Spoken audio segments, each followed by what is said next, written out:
નમસ્કાર. રાજકોટ શહેરમાં સંગઠિત ગુનાઓ પર અંકુશ લાવવા માટે ક્રાઇમ બ્રાન્ચે મહત્વપૂર્ણ કાર્યવાહી કરી છે.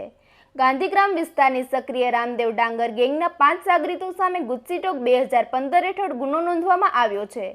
પોલીસ તપાસમાં સામે આવ્યું છે કે ગેંગના સભ્ય હત્યાના પ્રયાસ, ખંડણી, બળજબરી, જમીન પચાવી પાડવા તેમજ ગેરકાયદે હથિયારો અને દારૂના ધંધા જેવા ગંભીર ગુનાઓમાં સંડોવાયેલા હતા. પોલીસનું માનવું છે કે ગેંગ સંગઠિત રીતે ગુનાઓ આચરી શહેરમાં ભયનું વાતાવરણ ઊભું કરતી હતી.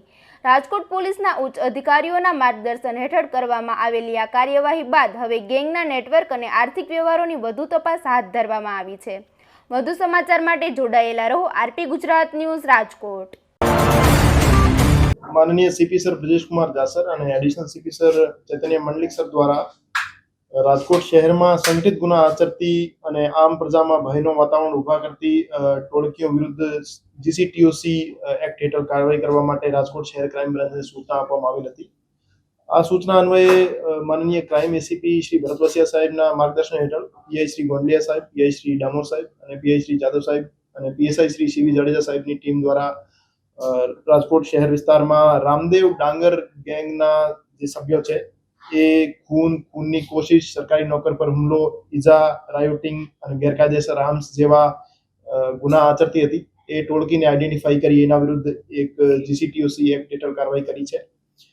2016 થી 2025 દરમિયાન આ ટોળકી દ્વારા 24 જેવા ગંભીર ગુના આચરવામાં આવેલ હતા. એ ગંભીર ગુનાઓને ધ્યાને લઈ એમના વિરુદ્ધ ગાંધીગ્રામ પોલીસ સ્ટેશનમાં ગુનો દાખલ કરવામાં આવેલ છે અને 3 આરોપીઓ રામદેવ લક્ષ્મણ ડાંગર, કુલદીપ ઉર્ફે લાલો દશરથસિંહ જાડેજા અને સતીશ મેરાભાઈ બાલાસરા અત્યારે ક્રાઇમ બ્રાન્ચના સકંજામાં છે અને બાકી આરોપીઓ જે છે એને પકડવા માટે તજવીજ ચાલુ છે. છેલ્લા 10 વર્ષમાં આ ટોળકી દ્વારા કુલ 52 જેટલા ગુના આચરવામાં આવેલ હતા. એ પૈકી 5 ખૂન અને ખૂનની કોશિશના ગુના છે અને 6 ઈજા, ગંભીર ઈજા અને ધમકી જેવા ગુના છે. ફરજ રૂકાવટના 2 ગુના છે. શરાબના પ્રોહિબિશન એક્ટના 5 ગુના છે. ગેરકાયદેસર આર્મ્સના 6 ગુના છે અને આ સિવાય જમીન પચાવી પાડવાના અને ખંડણીના પણ ગુનાઓ એ ટોળકી વિરુદ્ધ દાખલ છે. આ ટોળકીની પ્રોપર્ટીઝ આઈડેન્ટિફાઈ કરી એને અટેચ કરવામાં આવશે અને તમામ સભ્યોને જેલ હવાલે કરવામાં આવશે. અને આ સિવાય પણ રાજકોટ શહેરમાં સંગઠિત ગુના આચરતી ટોળકીઓને આઈડેન્ટિફાઈ કરવાની કાર્યવાહી ચાલુ છે અને એના વિરુદ્ધ પણ જીસીટીઓસીની કાર્યવાહી કરવામાં આવશે. અત્યારે હાલની પરિસ્થિતિએ જે અમે ગુનો દાખલ કર્યો છે, 5 મેમ્બર્સ વિરુદ્ધ દાખલ કર્યો છે, એમાંથી 3 રાજકોટ શહેર ક્રાઇમ બ્રાન્ચના સકંજામાં છે. અત્યાર સુધીમાં કેટલી ગુજસીટોક કરવામાં આવી?